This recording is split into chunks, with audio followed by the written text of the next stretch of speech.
TFCollege as a whole, we've been going through the book of Acts together. And something that I read in the book of Acts that really encourages me is that, over 2,000 years ago when the church started, most churches were small groups of people in houses scattered all over the Middle East. And so, when you come together in a small setting, maybe sometimes people can be discouraged or tend to be discouraged, but little is much when God is in it. Amen? And the church, it was a small thing when it started, but God has, He's made His church grow. He's taken the gospel all over the world. And so God can take small things and He can do amazing things with them. And so, TFCollege is really just got started last August, and our numbers aren't where we want them to be, but we know that God is working, God is moving in people's lives, and you guys are going to be the difference. So, hey, thanks for being here tonight.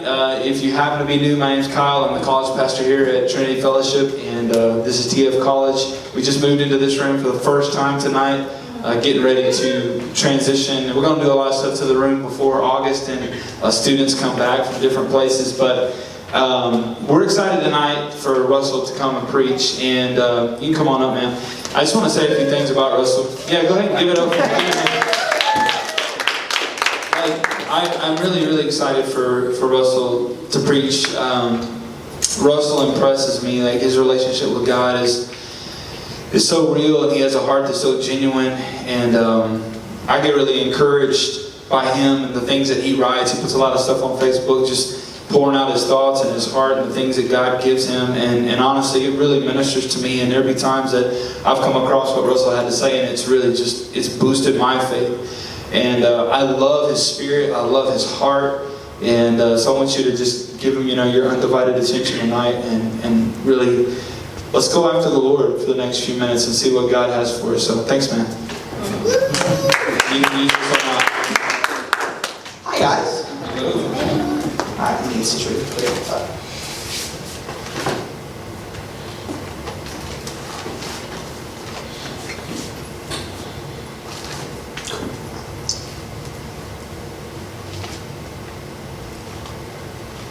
Alright, so there's been a lot on my heart lately on what to preach, and I've really been concerned with heart posture lately and just fixing your gaze on Jesus, because if you've encountered Him in His presence and you met His heart, there is nothing quite like His sufficiency and Him being enough for you. And Matthew 25 has been on my heart lately when it comes to that. And before I get started, I have been spending a lot of money soaking this in prayer. And one day I was like, God, I don't know what to say getting up here, because a lot of great speakers, try to find that good opening sentence, or they'll take the cop out, find a quote, just get pumped up. And God was just like, do you want to do this, or do you want me to? And I was like, okay. So I don't have many notes tonight, so I'm just going to go off it. But the first question when I was praying about this today was, he was just like, it's a very stupid, obvious question. Knowing the crowd tonight, you guys have been in church all life. You guys know what an altar is. Right. It's what it's designed for. It's designed for sacrifice. But I think a lot of us, when we look at an altar, we know we got to sacrifice to give something up. And tonight, even though we don't have altars, this building can be the altar where we come at. What have you not sacrificed yet to get closer to Jesus? What is in your heart that you are unwilling to give up? Because surrender to God is what you are unwilling to let go and give up to get closer to Him. And in a generation where we are so focused on accommodation, we tend to look at the altar and go, well, I'll give this up if I can keep this, and God can care less about what you want. And as harsh and as, what's the word I'm looking for? I'll just use harsh. As harsh as that sounds, and as mean as that might sound, God wants you. He's not interested in kind of the lifestyle you want. If you want to get closer to Him, the standard and the price to pay is death.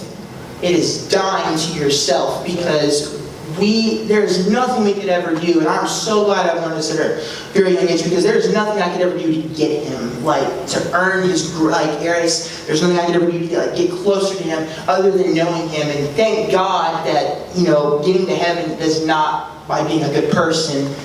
I get to know him as through a relationship, and so we're going to go to Matthew 25. And if you're taking notes tonight, this is called not leaving the doorstep. And just say amen if you get there, because that word's awesome. Amen. All right, Matthew 25. Sorry, my throat was getting dry. Okay. Verse 1. At that time, the kingdom of heaven will be like 10 virgins who took their lamps and went out to meet the bridegroom. 5 of them were foolish, and 5 of them were wise. The foolish ones took their lamps but did not take any oil with them. That's important. You need to remember that. 4, the wise, however, took oil in jars along with their lamps. The bridegroom...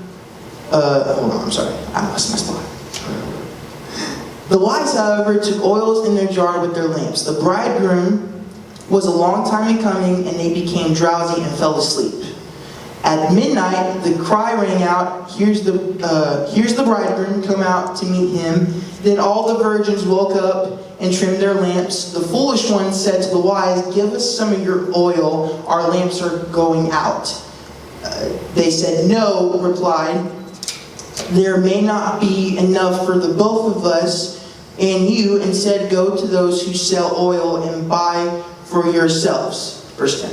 But while they were on their way to buy the oil, the bridegroom arrived. The virgins who were ready went in with him to the wedding banquet, and the door was shut. Later the others also came, saying, Sir, sir, they said, open the door for us. But he replied, I tell you the truth, I don't know you. Therefore, keep watch, because you do not know the hour or the day. Now, I've heard this preached tons of times, and in many different contexts, and in many different versions, and we look at their mistake being that that it was what they didn't have, that it was fire. And God had pointed out 2 problems with me that we have, not that we have, I'm sorry, I'm nervous. Woo! Okay. So, there's 2 points that I noticed that are wrong with here. One is their heart posture. I was never a bad kid. I never did anything wrong. Not wrong. Good God. Holy Spirit, I need help. I do not get nervous. Oh my goodness. Lord help me. Okay. Doing good. Okay. I'm just going to restart over. So there's 2 points. Wow. Okay. So there's 2 points. The first one is their heart posture. The reason God goes after your heart first is because He knows when the eyes of your heart see something, they cannot stand to not have it. If you want a relationship, a lot of us get into a relationship because we hate being alone and we don't genuinely love the person. A lot of us get into a relationship because we either genuinely love the person. We see somebody we can't live without. That's a big difference in life if you look at that. But their heart posture saw that the girl next to them was more beautiful looking than they were. They thought the bridegroom was going to look at them and think they're more perfect, they're shining brighter, and I have to measure up because he won't let me in. And they left the doorstep, and because they thought they had to go get for themselves because he wouldn't have enough. And if our heart posture is in a place where we think we have to manufacture stuff for ourselves to get closer to God, we are leaving the doorstep of devotion, because the mistake they made was they left the doorstep of devotion.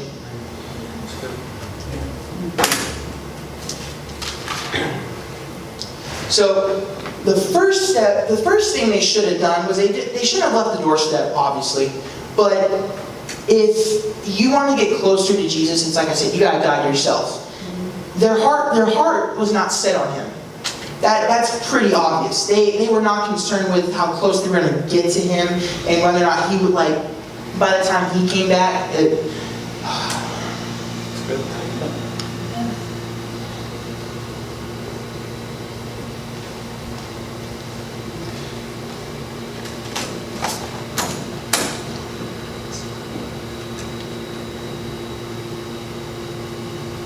if our hearts are not focused on Him, He's not going to be enough. I'll say it like that. Jesus has to be enough for us, and His presence has to be enough for us, and what He can do can be enough for us. I think the problem we have is that we think we have to go manufacture or produce all these things to get people in. Because if we really want to believe Jesus loves us, have you ever noticed that like people are like, dude, Jesus really loves you, man. He really loves, like He is like for you and all for you, and yet you can look at that person's life in secret, and you can see like they're not feeling love themselves. Yeah, absolutely. And it's a problem because the way they're trying to minister is to tell other people that I think I'm really loved by Jesus when you can be loved by Jesus. Right. So true. It's good. Like, I'll say it like this. Like, if I get to heaven and like, there's no streets of gold, there's none of the things that the Bible has told me that's going to be heaven, and it is just me and Jesus, that's enough for me, but is it enough for you? Right. That's a good question. Like, that, if there's no streets of gold and I don't get to see my relatives, that's okay for me because He's right there with me. Yeah. And I've been going through this process for the last I'll say it's actually been 3 years. Because there's been 2 instances God has brought this particular chapter into my life, like, because He's more concerned with our heart knowing Him, and He's more concerned with us getting closer to Him. And if we think for 1 second that we have to go do something to get Him, He's going to tell you, you don't have to do that. Right. And in His mercy, He'll deal with all your stuff and all your junk, because we think if we have to like know Jesus first, and this is kind of a big problem too, we think we have to get ourselves fixed. Yeah, that's right. And that's a beautiful revelation if you think about it, because that means I can come as myself to the doorstep of my bridegroom and wait there for Him to bring me whatever I need to get fixed, which is His presence. Yes. Yeah. Good.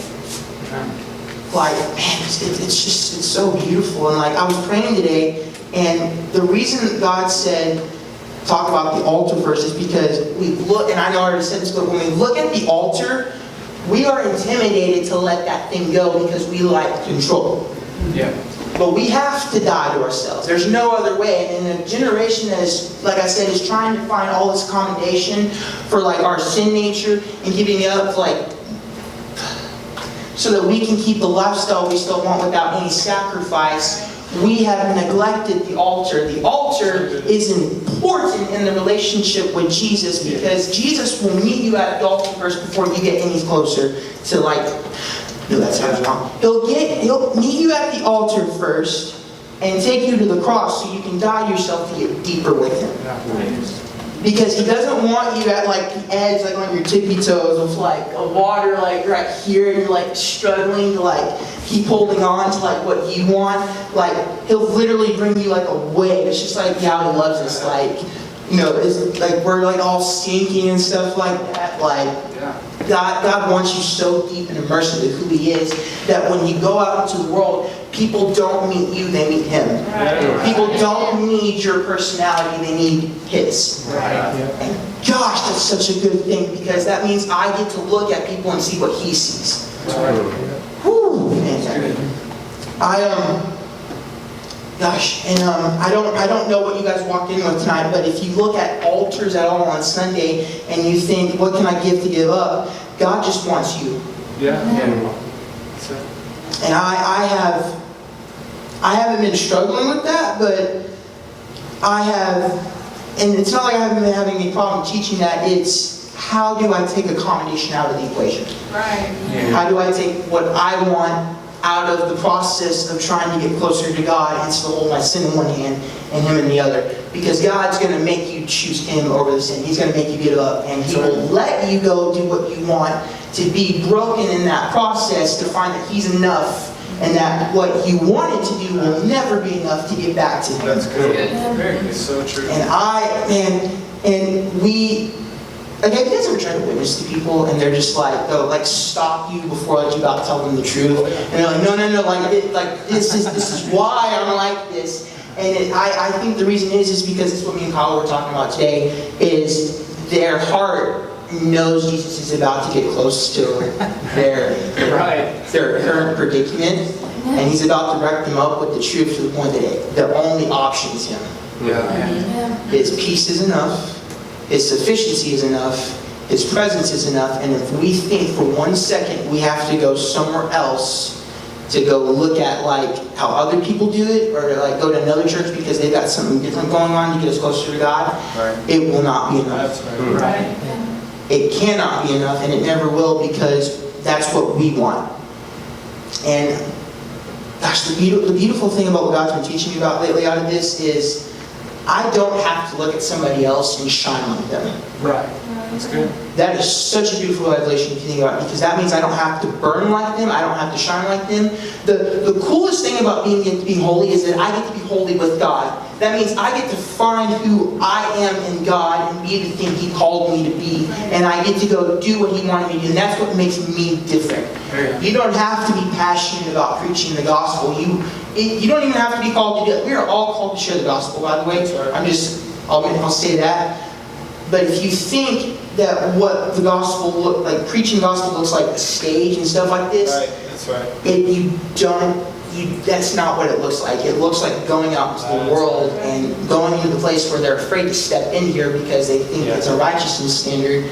And what God really wants to do with you is He wants to get you to a place where He's not just enough in His presence, and He doesn't want to just get this inside your heart so you can live it out and explode. He wants to get you into a place where you can get your eyes on Him and see Him and go after Him with nothing held back, and then go out into the world and go into the places that other people that might attend this place on Sunday morning that are afraid to go to because they think they're going to get dirty.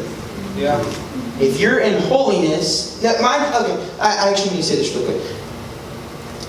We can get dirty if we go to other places, but that is because we allow influences to get the best of us. If you do not have the right people around you, and to constantly give you wisdom and to constantly tell you truth and to speak life over you and to pray over you and have mentors, you're going to get lost in the world. Yep. It is absolutely essential to have people with accountability. I'll just say like this. It's absolutely essential to have accountability. Yeah. Because accountability straightens you out. It's those people that have more wisdom than you do. Because I know I'm 22 and I feel like I've learned a lot, but I know when I make mistakes, and Dad just tells me like, I feel like, oh crap, I did not know that. It's like. So it's important to have accountability. And so, before I went off on this tangent, sorry about that, we need to get our heart posture fixed. If you want to get close to Jesus, it's important because the eyes of our heart see Him, and there's nothing else that will satisfy. And how you fix your heart posture is, one, you got to figure out what the stumbling block was in the first place. If your heart, the eyes of your heart look at something else, and it starts going off that way, you're going to give your time, your values, your attention, you're going to give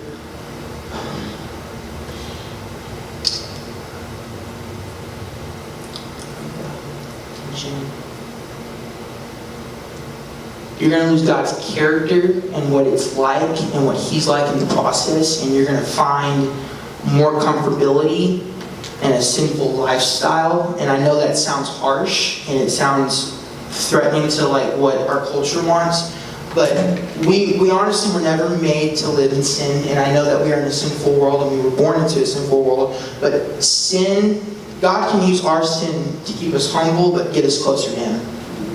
And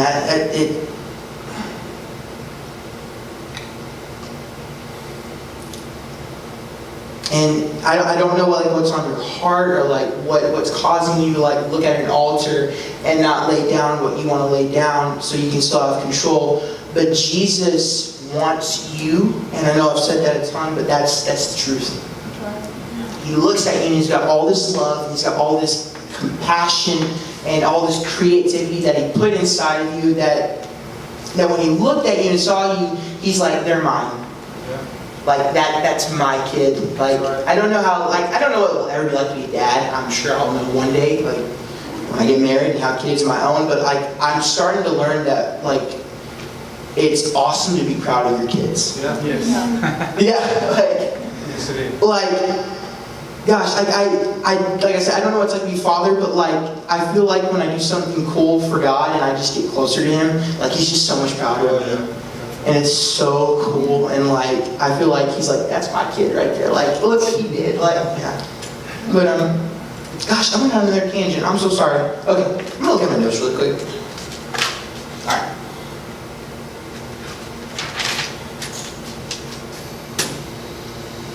So the first step in fixing your heart posture, it's acknowledging that there is a problem with your posture. It's figuring out what caused you to stumble in the first place, and to go back and figure out what you need to replace with those stumbling blocks, which is Jesus. The second one is figuring out what caused it to change and replace the cause. Oh, I already said that. Whoa.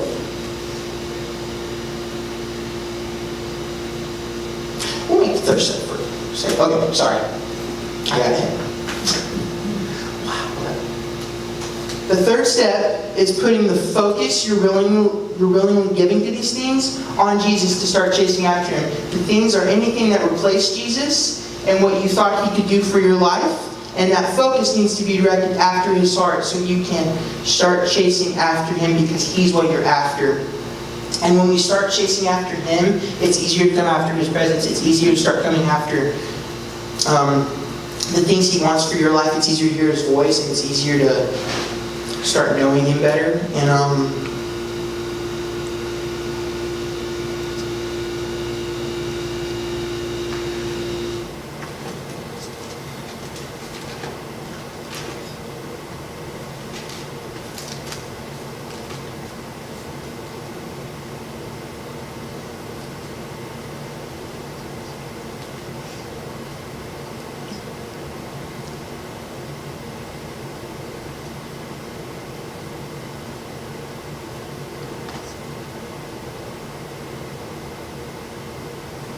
I'll go to the second step. That's what we're doing. Okay. So basically, just kind of repeat like what happened.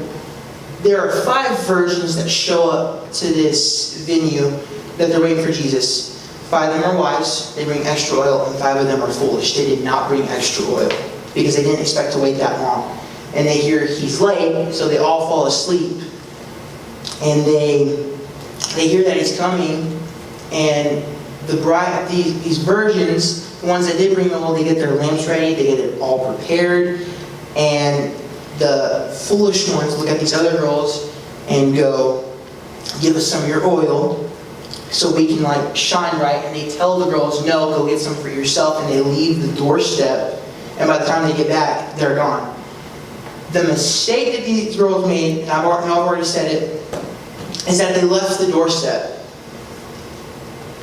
And what they should have done is they should have just sat right there and said, Jesus, I may not shine like him, I may not shine like her, and I may not have the passion that she has, but all I am is yours, and all I have to give is yours. And tonight, what He wants to invite you to do is to come just lay down with Him at the altar and just say, I don't have what they have, but what I want is you. And if I can get you, you're enough for me. Because I want your heart, I want your eyes on me. And I don't know what's going on in your life. And if you got but it's okay to say, Jesus, I'm struggling with this. It's okay to say, Jesus, I'm looking at this person and I want to be where they are, and I'm tired of trying to manufacture this, because He wants humility. Amen. And Jesus wants that surrender from you, because we need the altar. The reason I said that the altar and the cross are so important is because the process of dying yourself requires dying to what you want. You have to die to your dreams. You have to die to how you want to manage your money. You have to die to how you want relationships. You have to die to what you look for. Because when you die to yourself, He comes in and fixes your heart up, and He starts making the cogs start working again. You see, when you look at a clock and you look at inner workings, if a cog gets out of the spot it's supposed to, the clock can't function. It can't tell time, it can't move, and it can't go backwards. And if one cog gets out, everything else gets out of place. And in a world where we are so chaotic and we need control, and the world's telling us it's okay to go on this spiritual journey, and then have how are you gonna say that? I'm sorry. It's okay to go do this and waste all this money and go into debt because we think going to college is getting a degree is going to help me figure out what I want to do in life. Did you know that you can know what God wants to do for your life?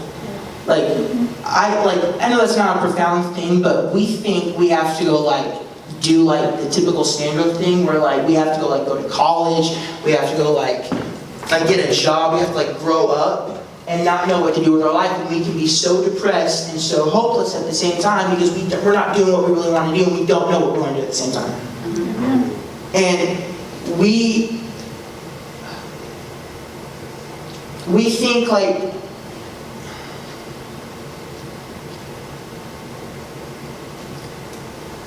God's got a plan for your life, and it's so amazing and so beautiful. And a lot of us would much rather settle for the plan being church and a family and all this stuff when God might be calling you to go do something you might not want to do, and that's the scary thing. And I think that's why we settle a lot of the times. Yeah.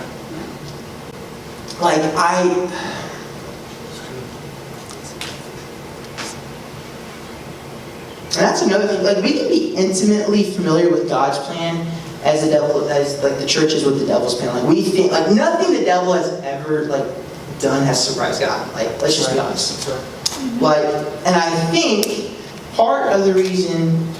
Oh, that's good. I'm gonna say that. So.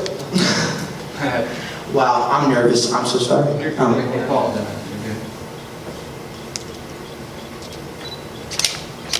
Okay. So, my phone's right over there, so I'm just going to point at that. If you want to know what God's plan is, stop giving your attention to that. Right. Amen. Because that takes time away from Him. It takes time away from what you could be getting out of this. And what you could be knowing what your plan and purpose is. Because we don't know, a lot of us, when we try to accommodate sin in our lifestyle, Jesus isn't enough. And we come into buildings, and that's why you can see so many people walk in and out of churches every single month, because what they're trying to get is being a good person, basically. And when really their heart's not after Him. And the reason the devil knows that if he can get your attention is because if you see Jesus and you get your eyes on Him, He knows you can shake the world around you. That's right. And we all have this ability with the Holy Spirit to shake the world around us. I think the fear is we're going to offend somebody. I offended somebody. Yeah, what was that one post you did? It was you're what you said offended me, and you're well, you should have heard the other stuff. I kept Yeah, it's what I didn't say. It's what I didn't say. Yeah. Yeah, so we could witness to people and be well, I didn't say this, you better be glad I didn't try to convict you of that. But that's the other thing. The reason God wants the eyes of your heart is because that's where the attention mostly is at. God is after you, and that is so cool, and we will settle for hours on that thing when we could be in His presence and try to That's good. because here's the thing, for me, it is not enough just to come to church and just be in His presence. I want to be in it constantly, and that's something I desire. And that is from being in a position where I have said, I will focus my eyes on You. I don't care what the world around me will say what a relationship with God looks like. If I'm going to get you, what does it look like to know You? And He said, you need to be in My presence constantly. Yeah. You need to get this in your heart. And when you get this in your heart, you're getting daily bread. Amen. When Jesus said, give us this day our daily bread, He does not mean approach this with obligation, because obligation kills what you want, the way you can approach Jesus. If we approach anything out of obligation with Jesus, we're not going to be as passionate, and we're not going to be as on fire, and our fire will be little, it'll be minuscule. The same wind that can make a wildfire burn down a whole forest can also put out a small fire. And when the Holy Spirit comes, He comes like a wind. Which would you like to be more at? Would you like to burn a whole world on fire for Him and see people get liberated in your workplace? And see people you come into contact with depression and have suicide get set free? Yeah. Or would you like to be in a small state with Jesus where your fire's small and you don't know what's going on and you can't get your life under control and He's waiting for you just to say, look at Me. Right. Amen. That's good. And so, Heather, you can come up and start playing guitar. And I know I'm all over the place tonight, but and I don't know what to do, and I know that I'm trying to do this, but this is our opportunity to say I'm going to try to stop. I'm going to stop doing what I want, and I'm going to put my focus on you. And the first invitation I'm going to give to you guys tonight that I think God wants to do is if you've got a heart problem, the first invitation is to come fix your heart. But Jesus isn't the center of it. He's not going to be satisfied with that. And He never is. He wants you. And that's the cool thing. He's not after what you can do. And thank God that's how it is, because I would fail every single time. If it meant that I had to reach one person every single day, I would fail miserably. Because that would mean they would have to get saved at the end of the conversation. The second one, if you want to know Jesus intimately and you want to have an encounter that will change your life, this is the moment to say, Jesus, I open my heart up to you to come be inside of me. Because the reason I became a Christian wasn't because it was what I grew up knowing, it wasn't because it's what I'm familiar with, it's because I saw Him. I was depressed, I was hopeless, and I was doing my best as a 14 and 15-year-old trying to get a hold of drugs, and I was trying to have sex with all these girls that I didn't really care about because I was unloved and I didn't feel wanted and I didn't feel valuable. And out of that, I treated people horribly and I manipulated people to try to get what I wanted. And when I reached the end of my rope and I didn't have anywhere else to go, I was content with my brokenness, and I wound up at a church service, at a church camp that I didn't want to be at because my dad made me go, my mom and dad made me go. He had an attitude adjustment because they didn't like how I was treating them. And I found Him. Guys, He'll show up at the doorstep of your heart and just knock and just say, I'm here. You want to talk? Let tonight be about that. Have a heart-to-heart conversation with God. I don't know and I know I've said this a ton of times, but I don't know what you're dealing with, and I don't know what your heart state is at. But the cry of your heart will dictate what the eyes of your heart are looking at. And tonight, He wants to get the eyes of your heart on Him, the eyes of your heart on Him, so you can cry out to Him. Because God's looking for a group of people that will call out His name and expect Him to show up. Amen. I know I don't have a cancer condition or I'm not dying or anything, and I'm not dying, thank God.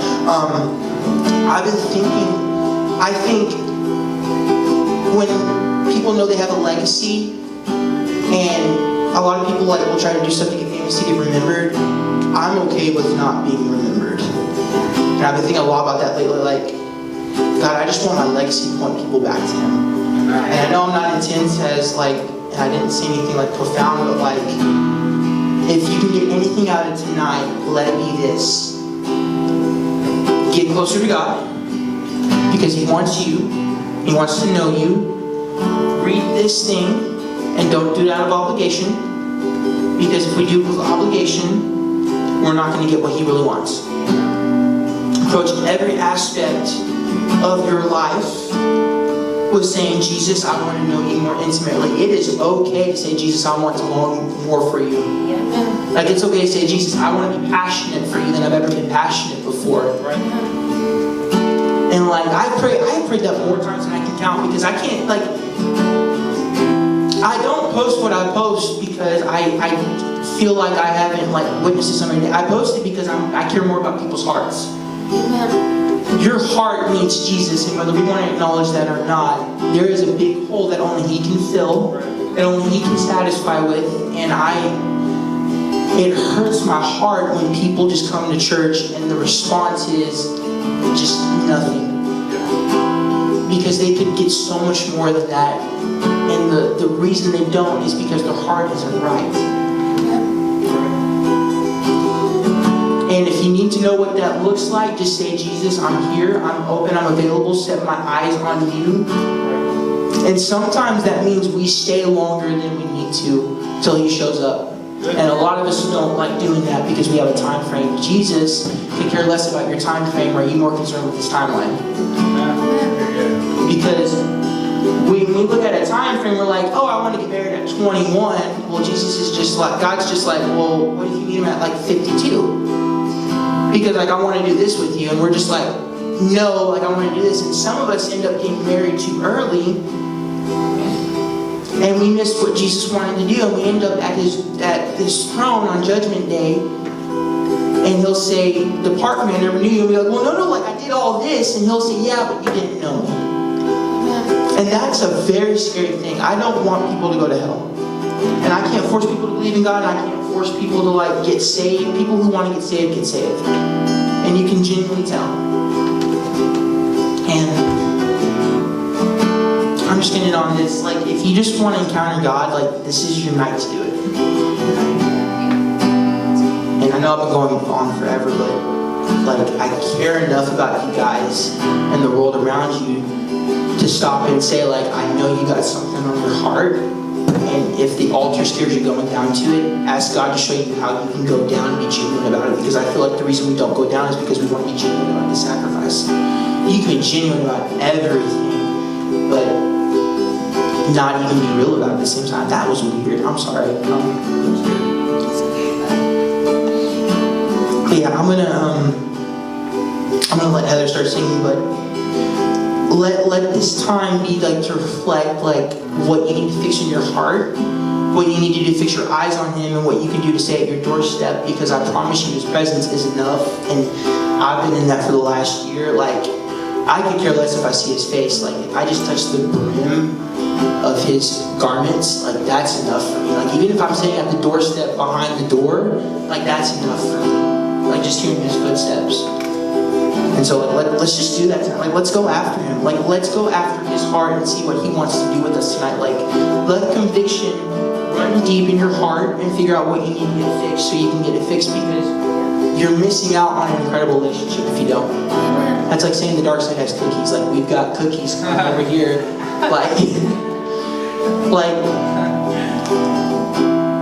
Because what he's going to do is he's going to make you look at the cross, and he's going to make you look at the altar and say, is this worth it? And it is worth it. And so I'm going to shut up now so I can play, but like, let's go after that. Ask God to convict you whatever you need to fix, so you can guide yourself so you can get closer to him.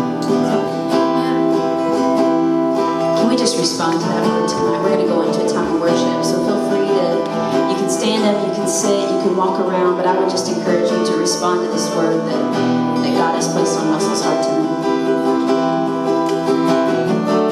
We can't go back to the beginning. We can't control what tomorrow will bring. But I know here in the middle is the place you want us to be.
the living God, Spirit of the living God. We only wanna hear your voice. We're hanging on every word. Spirit of the living God, Spirit of the living God. We wanna know you more and more. We're hanging on every word. 'Cause when you speak, when you move, when you do what only you can do, it changes us, it changes what we see and what we seek. And when you come in the room, when you do what only you can do, it changes us, it changes what we see and what we see.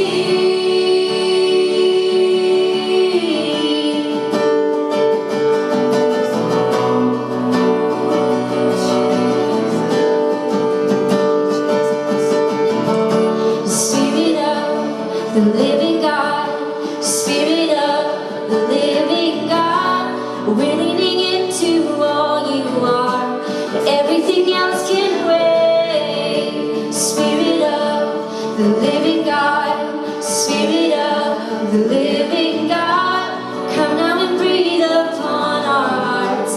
Come now and have your way. 'Cause when you speak, when you move, when you do what only you can do, it changes us, it changes what we see and what we seek. And when you come in the room, when you do what only you can do, it changes us, it changes what we see and what we see. It changes everything.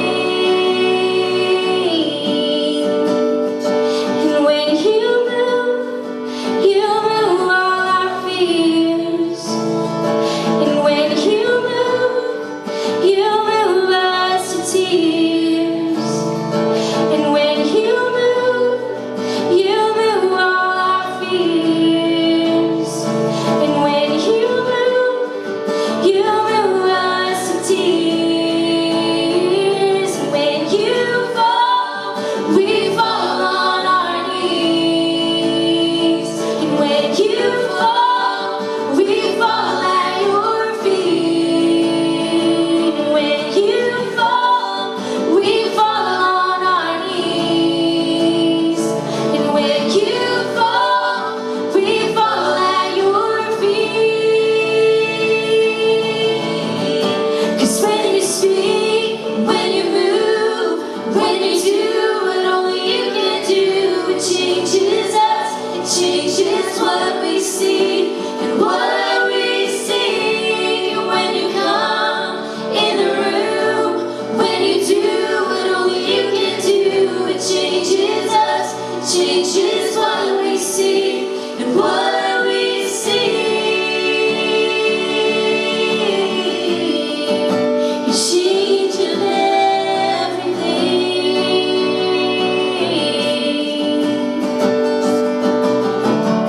Spirit of the living God, Spirit of the living God, we only wanna hear your voice.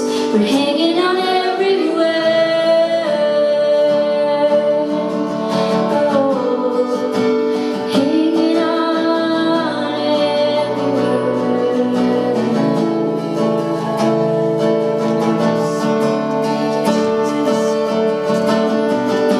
Would you guys pray with me? Father, I thank you for your word. God, I thank you for Russell, for the word that he brought to us, and for the message that you put on his heart. God, I pray that we would have true spiritual ears to hear. God, and a heart and a desire to follow and obey. God, as the word says in Psalm 51, create in us a clean heart and renew a right spirit within us. God, for those who are here tonight and they were convicted by that message, God, that you would give them the desire and the want to come near you. God, sometimes we're at a place where we just have to start there. We just have to ask for you to give us the desire to want to change. to want to put our life on the altar, as Russell said. To want to die to ourselves so that we can live fully to you, God. And I just pray that, Lord. God, and I pray that you would continue to anoint Russell. And you would continue to use him, God. You would continue to grow him in knowledge and in wisdom and anointing. And God, that you would continue to use him everywhere that he goes, God. As an evangelist, God, I just believe he has the gift of an evangelist on his life. He's a tool in your hand to lead people to Jesus. And God, I pray that you bless him, you increase everything that he puts his hand to. God, give him favor everywhere he goes, with everybody he meets, with everything that he does, Lord. Thank you for this man of God. And we thank you for your word. In Jesus' name, amen. Well, I just say thank you again, Russell, so much. Can we give Russell a hand?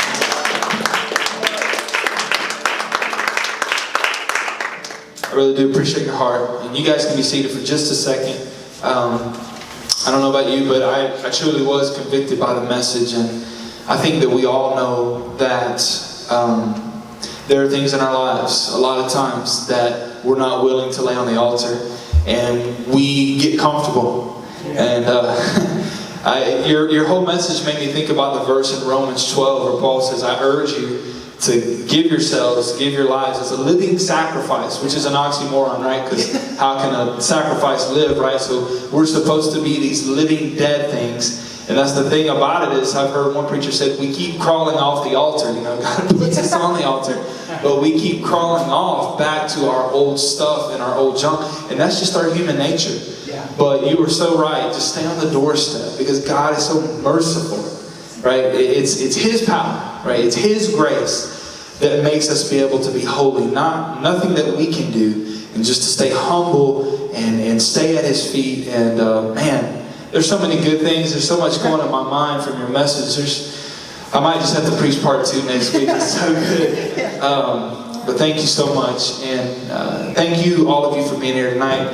And yeah, enjoy some of the drinks that I bought. So yeah, we probably won't use it again. So if it's just left there at the end of the night on the table, just grab the jug of tea and take it home. It's up for grabs. So anyway, I will be back here next week, and kind of in a small group format. And I'm looking forward to getting going for the summer and what God's going to do. So, all right, stand up, give somebody a hug or shake their hand, tell them it's good to see them, and we'll see you guys next week.